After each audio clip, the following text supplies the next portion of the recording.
Repo rate में 25 basis points की वृद्धि की घोषणा की, जिससे रेपो रेट की दर अब 6.25% से बढ़कर 6.50 यानी 6.5% हो गई है।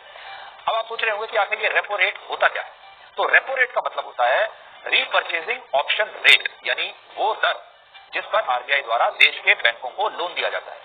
अब इसे ऐसे समझिए कि जिस तरह बैंकों से आपको एक निर्धारित ब्याज दर पर लोन मिलता है, ठीक उसी तरह से ये बैंक भी जब छोटी अवधि के लिए रिजर्व बैंक ऑफ इंडिया से लोन लेते हैं और जिस दर पर इन बैंकों को आरबीआई लोन देता है उसी को रेपो रेट कहते हैं। तो आप बैंक से लोन लेते हैं और आपका बैंक आरबीआई से लोन लेता है और जिस इंटरेस्ट रेट पर आरबीआई आपके बैंक को लोन दे रहा है उसे रेपो रेट कहते हैं। अब मान लीजिए आरबीआई ने अपना रेपो रेट बढ़ा दिया, यानी अपना इंटरेस्ट रेट बढ़ा दिया, तो वो बैंक भी आपको देने वाले लोन पर अपना इंटरेस्ट रेट बढ़ा देगा। अब रेपो रेट का सीधा असर उन लोगों पर पड़ता है जिन लोगों ने या तो बैंकों से लोन लिया है या वो बैंकों से लोन लेने वाले हैं।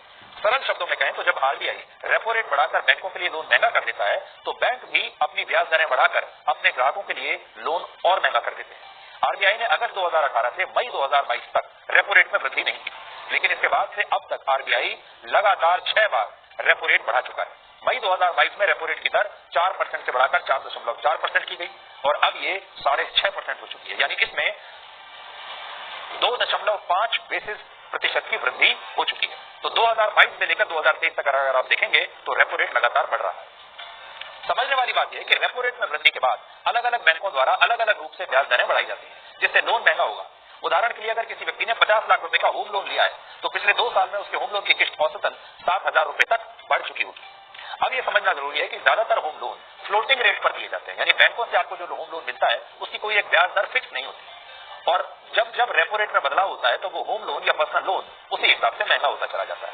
इसके अलावा एक रिपोर्ट ये भी कहती है कि हमारे देश में अभी 50 से 55% लोन ऐसे हैं जो रेपो रेट से ही लिंक्ड है, यानी रेपो रेट में वृद्धि होने से आधे से ज्यादा लोन तत्काल उसी समय से महंगे हो जाएंगे। अब इस सवाल पर आते हैं कि रेपो रेट में वृद्धि क्यों हो रही है। इसका एक बड़ा कारण है महंगाई। लगभग सभी देशों में जब महंगाई बढ़ती है तो वहां के केंद्रीय बैंक रेपो रेट को बढ़ा देते हैं महंगाई को कंट्रोल करने के लिए, और ऐसा इसलिए किया जाता है क्योंकि इसी से महंगाई काबू में आती है। अमेरिका में भी ऐसा ही हो रहा है। असल में महंगाई इस बात पर काफी हद तक निर्भर करती है कि लोगों के हाथ में कितना पैसा है, क्योंकि लोगों के पास जब पैसा होगा तो वो इस पैसे को बाजार में खर्च करेंगे और जब ये पैसा बाजार में खर्च होगा तो इससे बाजार में डिमांड बढ़ेगी और डिमांड बढ़ने पर अगर सप्लाई पर्याप्त नहीं होगी तो फिर इससे महंगाई बढ़ जाएगी।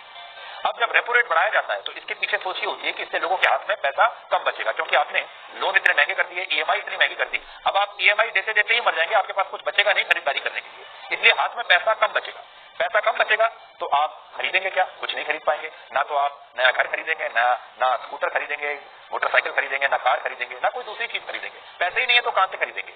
और इसके बाद आप लोन भी कम लेंगे और जब इससे डिमांड कम हो जाएगी और सप्लाई पर्याप्त हो जाएगी तो तब महंगाई काबू में आएगी। दुनिया भर में ये ट्राइड एंड टेस्टेड फॉर्मूला है और हर देश में जब महंगाई बढ़ती है तो वो यही करते हैं। अभी आपने देखा होगा अमेरिका में महंगाई बहुत बढ़ गई थी तो वहां के सेंट्रल बैंक ने भी इसी तरह से रेपो रेट बढ़ा दिया था।